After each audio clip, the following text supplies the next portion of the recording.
Hello everyone, it's Yoko. In this channel, I will share information in English that I have gathered myself because events happening in China may not be well known in other countries. I gather information from various media sources, so I'd be happy to hear your comments on the content of the videos. Since English is not my native language, I use an AI speaker to read in English. If you enjoy the content, please consider subscribing to the channel and supporting it. Now, let's dive into the fascinating world of China. Today, I want to talk about the apparent aggressive methods the Chinese Communist Party, CCP, is using, which are specific to the communist regime, as they deal with the economic situation, particularly the collapsing real estate bubble. In Japan, there is not much awareness of the actual state of the Chinese economy. The fact that the real estate bubble is collapsing is not well known. Real estate prices are falling in China, and there are many regions where buyers are not appearing even though prices are dropping. This has created an unavoidable situation where further declines are expected in the future. People are beginning to ask, what has the Chinese Communist Party been doing? It's said that the Chinese Communist Party has been studying the Japanese economy for a long time. Japan's economy has both negative and positive aspects. In terms of economic power, Japan is crucial globally, not Western countries. China has learned from Japan's impressive economic development. However, with the collapse of the bubble and the aging population continuing, when viewed from various perspectives, Japan's economy appears as a model for them. China has long been warning about the dangers of the collapse of the bubble and aging. Although China's aging situation is more severe than Japan's, it was difficult for them to stop the one-child policy, knowing the consequences. Looking ahead, China is expected to face a very precarious situation in terms of age-specific population ratios. Another concern is the real estate bubble. Since the collapse of Japan's real estate bubble in 1990, the economy has been in a prolonged recession, and China is warned that it may face a similar situation. The reason is that China's real estate was also in a bubble state. Even though ordinary Chinese people saved for decades, they still couldn't afford to buy real estate. In such a situation, the bubble had to keep expanding, and the government had to find ways to encourage it because if it collapsed, it would be a bad situation for everyone, including local Chinese Communist Party officials. The Chinese Communist Party is not an organization where everyone says yes when Xi Jinping gives an order. This understanding is crucial. Xi Jinping, as the top boss of the Chinese Communist Party, prioritizes the stability of Chinese society and the party. However, local bosses within the Communist Party throughout China are thinking about how to increase their own resources. To do that, they need to expand the real estate bubble. If real estate transactions are active and development is smooth, funds flow in, and it becomes a problem when it stops. Therefore, the real estate bubble has continued to expand. However, the Xi Jinping administration has tried to control the real estate bubble by tightening the flow of money. Local Communist Party officials did not like this because it did not align with their interests.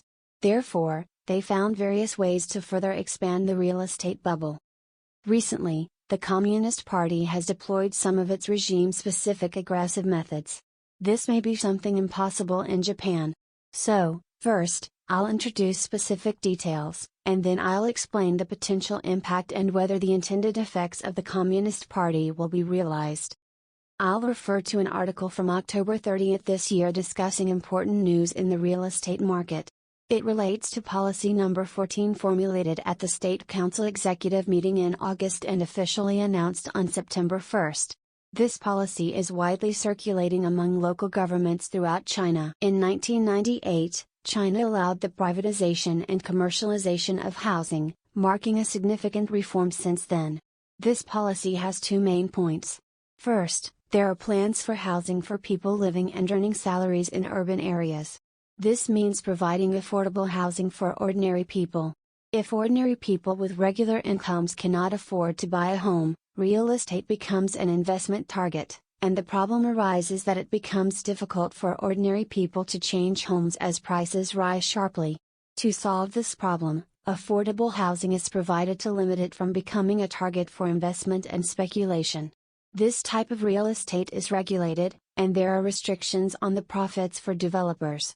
Even if regional real estate prices continue to rise, developers are not allowed to charge more than a certain profit margin. This ensures that ordinary people can still afford to buy as prices rise, preventing a situation where they become unaffordable due to rising prices. Thus, even if the prices of surrounding real estate continue to rise, ordinary people are not affected. If an ordinary person buys an apartment, they cannot resell it. If a job change or relocation is necessary, they must sell the property to the government, thus controlling real estate transactions. This policy aims to stabilize prices and prevent excessive inflation. However, it's dangerous if the regulations are too strict. Instead of complete restrictions, the policy is designed to ease the flow of funds when deemed risky. In China, the myth has spread that buying real estate will always be profitable. This myth has collapsed, and people are now cautious. Current prices are still considered high for ordinary Chinese people, and many predict that real estate prices will further decline in the future. Therefore, this is not a situation where real estate prices will continue to rise but rather a situation of gradually collapsing real estate bubble. However, stopping this trend is very difficult. Simultaneously, China is trying to recognize specific types of real estate. These are small-scale transactions of freely traded real estate. That is, they recognize that many people who already own an apartment may want to buy another and sell it when the price goes up. Therefore, transactions of such real estate where people can freely buy and sell will also be allowed. As mentioned earlier, the Chinese Communist Party, CCP, is taking various measures to prevent the real estate bubble. Many regulations related to real estate transactions are included. For example, if you say you can buy 10 apartments in Shanghai, wealthy people from all over the country might buy apartments in Shanghai and cause prices to skyrocket.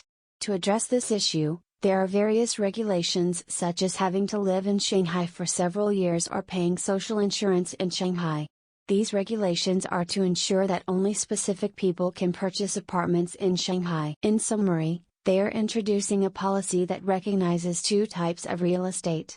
One is for small-scale transactions that are freely allowed, and the other is for housing that can be freely traded for investment purposes. As mentioned earlier, they say they will test this in more than 35 cities with over 3 million people. This is common in China. When a new policy is introduced, it is tested in some regions, and if successful, it is expanded. For example, the digital yuan is also such a thing. However, even if transactions are allowed freely, starting real estate development is quite difficult in the current situation in China. This is because real estate is oversupplied, and even if they start development, it might not sell well. As mentioned at the beginning, there is a possibility that real estate prices will fall in the future. In such a situation, it is difficult to continue developing new real estate. Even if transactions are allowed freely, there is a possibility that there will be no buyers, and there is no prospect of making a profit because of oversupply. In the end, it seems that the CCP's main goal with this 14th policy is not to survive the entire real estate industry but to expand the CCP's interests. This is because only state-owned enterprises under government control can carry out real estate development that can be expected to be profitable. Other companies are likely to go bankrupt. The CCP says they have come up with a fantastic idea, but in reality, it is about protecting their own interests and organization, leaving others to face bankruptcy.